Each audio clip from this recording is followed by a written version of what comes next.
Hello, everyone, and welcome to the Financial Advisors Want to Know podcast. I'm Catherine Tindall, and on today's episode, I have with me Dr. Barbara Provost and Maggie Nielsen. They are a dynamic mother-daughter duo committed to empowering women with the tools that they need to make confident financial decisions. And then as a consultant, educator, and entrepreneur, Dr. Barb connects women with trusted financial advisors.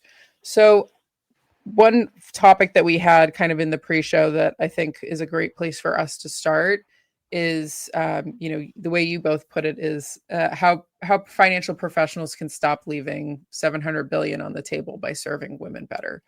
So when you say that, as an overall topic, where do we start unpacking that? Well, today, that's the dollar amount left on the table because the financial industry is a male model. It was built by men for men to sell to men.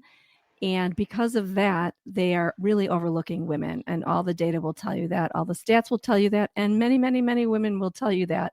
And through the research and the hundreds of women we've talked to, thousands probably through focus groups, they will say, my financial advisor doesn't even look at me. And because there's such a disconnect between the financial industry and women, the data will tell you that without even thinking about the great wealth transfer that's coming our way, that there's billions of dollars to the tune of $700 billion being left on the table today. So I'm interested to hear what you think, for those who are running firms and they're wanting to get better at serving women, if it's not something they feel like it's their strong suit. How do they actually tackle this practically, to integrate women better into what they're currently doing? I think one of the first steps is just to realize that women are not a niche market. They are 51% of their market. And so when you focus on serving women, it's not getting too niche or too exclusive, but it is 51% of the market. So to have an eye on that, but then really start realizing, like, what are these things that women go through that are not, as common always with men. A big one is caretaking. Women, 10,000 people are turning 65 every day. So women are really becoming caretakers, both for their children and for their parents, maybe a sibling, some kind of loved one. It's also very common that women would be a widow. The average age of a widow is 59. And so really being prepared for these kind of things. And then right now we see a lot of women, and men going through divorce. And so that's a huge thing in the lives and the finances and all these different pieces. And so really realizing that, women are not just going to be coming in asking about, ROIs and beating the market, but really, will I be covered and protected in these different situations? Because it's very common for one or all three of these things to kind of appear in somebody's lifetime. Mm-hmm. Yeah.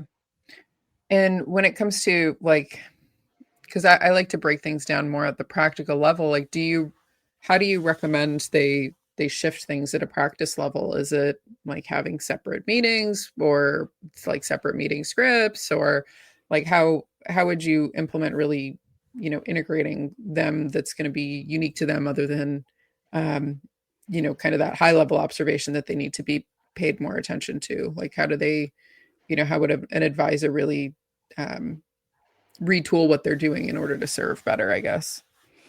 I would say that, first of all, if there's a man and woman couple involved, every meeting should include her. And at every meeting, she should be part of the discussion and engaged in the conversation. And there's certain ways of engaging. Women would say, it's not like, do you understand that? Like, that wouldn't be the good question to ask her, but it would be, Mrs. Smith, what does it look like for you in retirement? If you were to draw a picture, what would all this hard-earned money that you're saving look like for you? Would it be traveling the world, or would it be rolling around on the ground with your grandchildren, or would it be boating? Like, give me some understanding of, what you're saving all your hard-earned money for and what you want to do in retirement, which is a question that many, many women will tell me they have never been asked. So many times they're asked, like, they'll explain something and sometimes they'll turn to the women and say, do you get it? Or do you understand it? So not these yes and no questions, but more, let's bring her into the conversation and really engage her in What does she want her money to do for her? Because ultimately, all those conversations that are made at that table are going to impact her more than they're going to impact him, because women will outlive their male spouses typically. And so all of the conversation should really be focused on what she wants and needs out of her life and her retirement, and ensuring her that she will be okay, which is a question so many women want to know. Will I be okay, if something were to happen to my husband? Mm-hmm. And so for advisors who maybe are looking to work more with like women that are not in couples, so either like divorced or widows or single women, what would be some recommendations around them as a like you said, it's not a niche market. Women are 51% of the population, but in terms of service delivery, it's going to be a different feel probably for those demographics. What are some recommendations that you have around that? Yeah, I mean, I would just really make sure, first of all of your advertising really speaks to single women. It's so often that it's just broad brush marketing. And so really making sure that it's speaking to single women. But then I would say, getting some of that verbiage correct. Like if they're not going to have a partner, who is that person who's their power of attorney? Is it a friend? Is it a daughter? Is it a sibling? Like bringing in some of these different people, because it's not always just going to be their partner. And then, Barb, what tips do you have here? Well, and I would also say, let's unpack who that person is sitting in front of you, because whether they're divorced, whether they're single by choice, whatever they are, you can't paint them with a broad brush as single woman. But, who are they? What are their goals? What are their desires? What do they want to do in their life? Like some woman said, I'm an executive, never been married. And so my advisor kept planning out this retirement profile, when the reality was, when I retired, I wanted to start a non-for-profit. So he wasn't really understanding what her desires and goals were, or really asking all the right questions, and just making a lot of grand assumptions about her next steps. So it's really getting to know on a more personal and in-depth basis everything that you can get to know about the person sitting across from you, because too often there's too many assumptions being made when long-term portfolios or planning is being made, because they're putting calculations into applications without really determining, is this something that you're looking forward to doing? And that seems like that's not a female specific recommendation, because I get that a lot, in terms of trends in the industry, just generally, having more of a focus on kind of the nurturing part of planning for the clients, instead of just, most people want to make sure that they're making decent returns or whatever, and that's important. But at the end of the day, a lot more, the way that industry trends are going, that just more holistic kind of care, and more of that, really working through their specific pain points and their specific goals. Seems like that's a trend across the industry, male or female. I don't know if you've seen the same thing, or what your thoughts are on that. Catherine here. Just wanted to say thanks for tuning into the show, and hope you've been enjoying it. Since we're all at the mercy of social media algorithms, if you wouldn't mind rating the podcast on whatever platform that you listen to, I'd really appreciate it. And also, if you're looking to stay in the loop on current tax updates, what the firm is working on, and just the things that I think you as a firm owner need to be aware of when it comes to the world of tax, you can sign up for our newsletter using the link below. I only send out editions when we have really useful things to share, or things that I think are important to have your attention and energy on. So let's get back to the show, and thanks again for being a listener. Yeah, and I would also add that when you're speaking with women, they're often thinking about the impact not only to them, but to their family, to their community, to their church, to their volunteer efforts, to those, that they engage with on a daily, monthly basis that are important to them. So they're thinking a lot more about, how does the money that I'm investing impact more than me?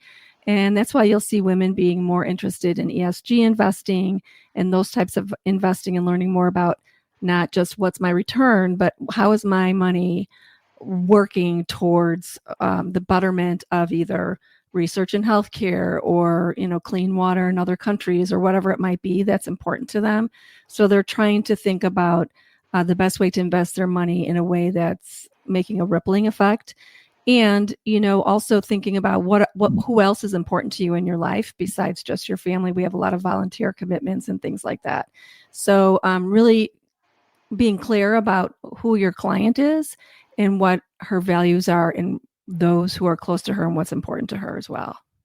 But I would agree with you, Catherine, that we have seen a lot more behavioral finance kind of come up. That's definitely becoming a designation now and more of like a term that people use. And so we are seeing that definitely rise in how so much, mental, how we think about money is really reflects on how we use it and how we manage it and how abundant we feel and all those different things. So we are definitely seeing that rise in that, mental behavioral finance versus just, numbers and ROI and things like that. Yeah.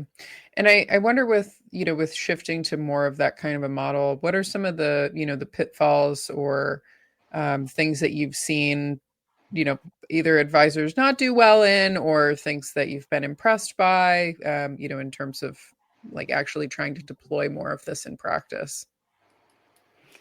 Well, it's interesting. We have some gentlemen that come to Purse Strings, and I'm part of our directory because they have had experience in their own lives. Like we have a gentleman who said, I was raised by my mother and my grandmother. I never knew my father, but yet I saw them struggle their whole life, to raise me and to get through life because life was a struggle for them financially. And as I went through school and became a financial advisor, my focus is now on women and really helping educate and focus on helping them learn how to leverage their money and invest their money so that they don't have to struggle the way my mom and my grandmother struggled. And other gentlemen have said, when my dad died suddenly, I all of a sudden was, the man of the family. I had to come home from college, help my mom with the finances and figure all that out with her. I was shocked at how much she didn't know. I was shocked at how much they didn't have. I was shocked at how disarray it was. And it just made me think, how did this happen? And now as a financial professional, this is why I focus on women. So they come from their lived experiences. Women do too. Women who've gone through either divorce or widowhood and found they didn't get the right financial advisor or the right empathetic, financial empathy that they needed as well. They then became those people. They went to school, they got their certifications, and now those are the people that are leading with empathy, education, really being there for people that are going through these major, major life transitions and helping them navigate that from both an emotional, empathetic, and financial standpoint. And I'm trying to think through too on the practical side of things for the firm owners, when you're doing, your meetings, or your marketing, what are some of the components that they, that are easy wins for them to change, or maybe questions they should be asking or things that they should be looking at that maybe they're not currently doing or looking at? What I would say is, first of all, they have to know who is their customer, who's their client. Everybody can't say, oh, now my client's women, just because I want to grab the female market. But you might say, I'm noticing in my book of business, I'm having a lot of widows come through here, or a lot of my clients are widows and they're staying with us. That's interesting because typically 80% of widows will leave their financial advisor in the first year of losing their husband. So that might be a curious thing to look into and say, what are we doing well with widows? And let's dig into that. And maybe widows is something that they do want to bring in and highlight as a good client specialty, if you will, or focus area, and really dive into how can we really put a standard operating procedure or practice in, or marketing in, or communications into our marketing materials that say, look, if something ever happens to you or your husband, we're the go-to people. We help widows and, provide resources and tools for them, and really bring that into your practice overtly as something that you do. But, just because, now women's a really good, underserved, wealthy market, all of a sudden you can't be all things women. You really have to say who do we love to serve? Who is our market? And perhaps it is women, perhaps it's women of a certain era, type, whatever. And then really build a focus around that. Mm-hmm. And then some other like practice management, we talk a lot about not asking yes, no questions, but really having open-ended questions, ensuring, of course, like your body language is turned to them, you're really giving them the time. And then we really, recommend a pregnant pause, and give them some time to think, to process, to answer that question. Don't be eager to fill that silence, just make sure all those questions are answered. Are some, kind of lower hanging fruit to really kind of bring in that female market, are some other things that we like to share.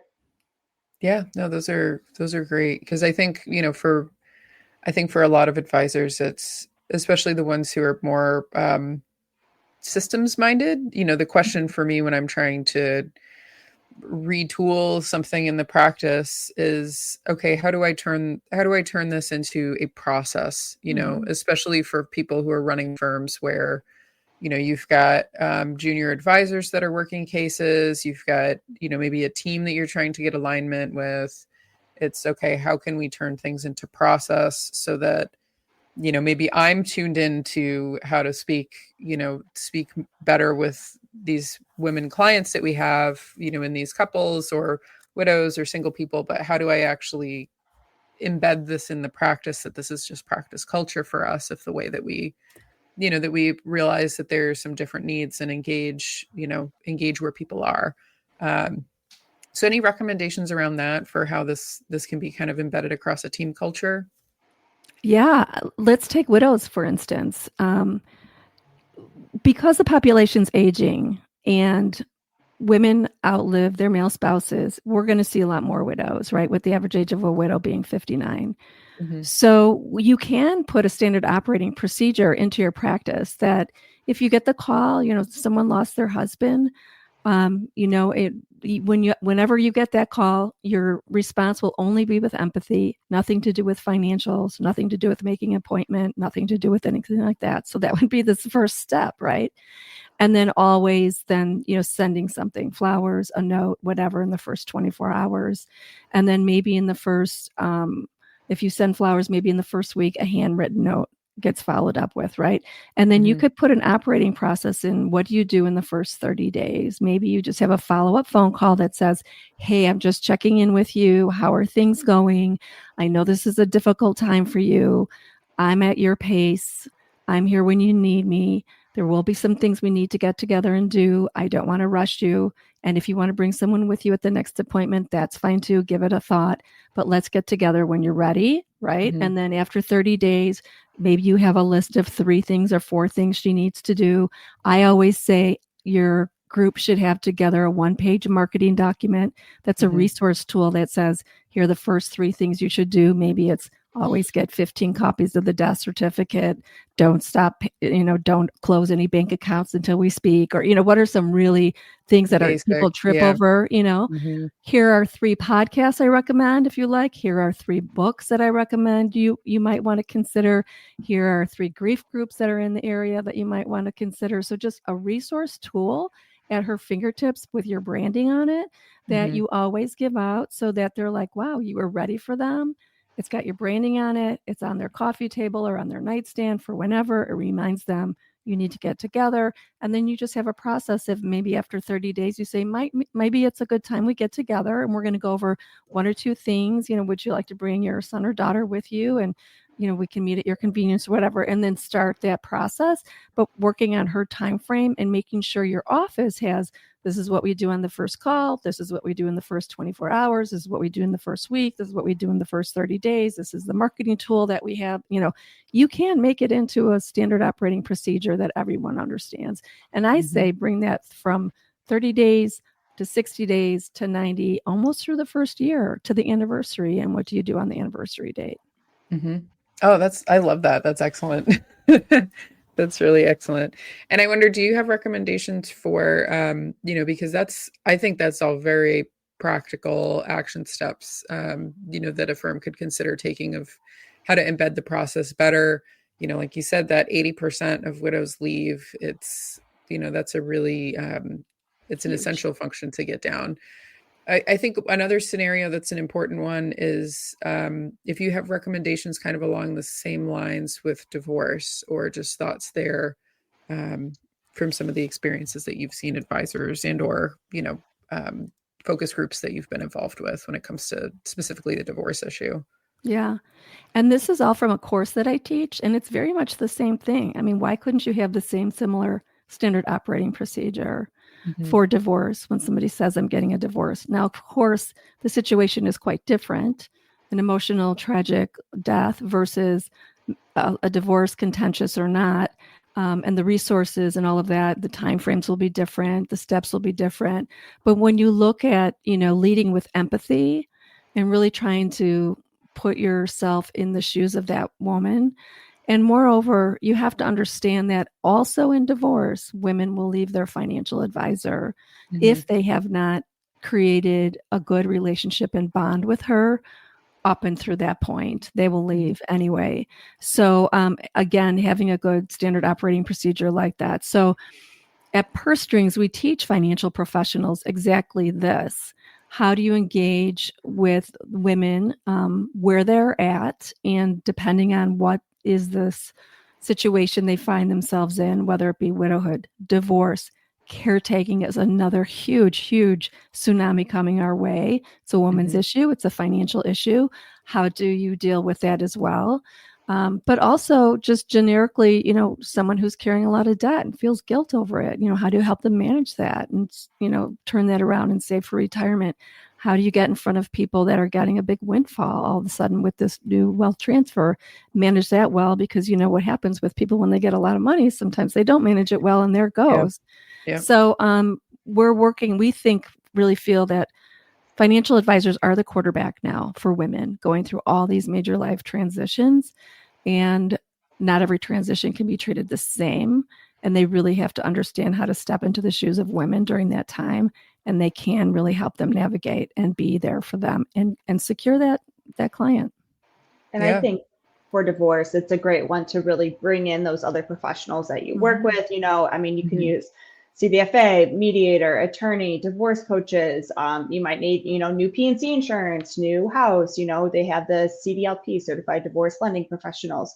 So really showing how you have these great resources. You can bring in the team. You can work together. And I think women really love to know, they know their boundaries and they know when to refer me to somebody else. So when they give me information, they actually are really an expert and they know where to draw the line and bring in another expert.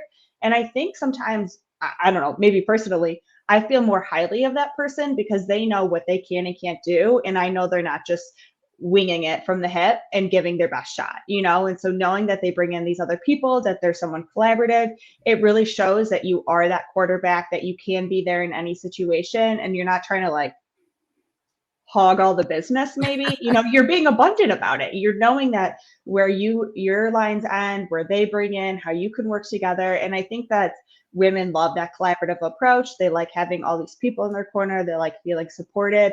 And so that's a great time where you can bring in all these professionals, all these great resources, and just make sure those resources are great because they are kind of a reflection of you. So if you're giving bad referrals, that's not great for your client. But if you're giving really good referrals, you're like, wow, every time I go to Catherine, she always has great people to turn to. I'm just going to keep turning to Catherine. And then you become that much stickier.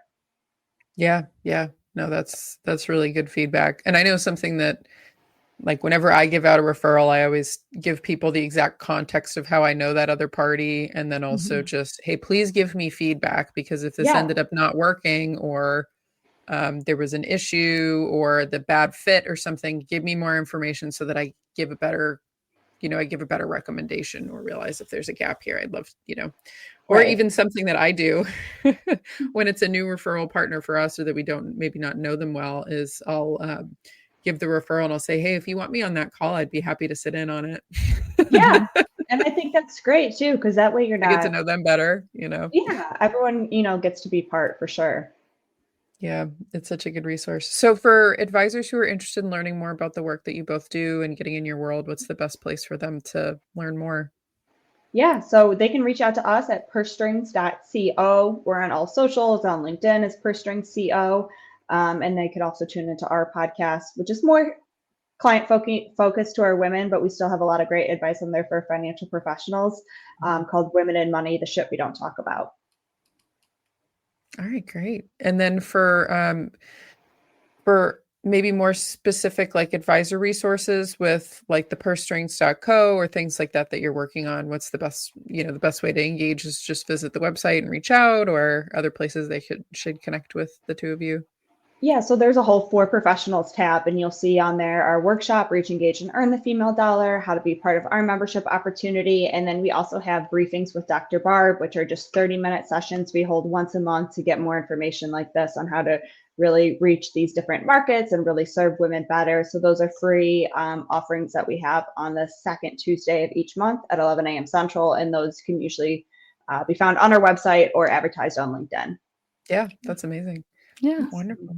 Well, thank you both so much for coming on the show. And for Yeah. those of you listening, I'm always interested to hear your feedback on what you thought about the episode, but we'll post below links for the website and how to get in touch with Dr. Barb and Maggie. And thank you both again so much for coming on. Any closing thoughts that you have for those listening, or a piece of, action advice that they should take today?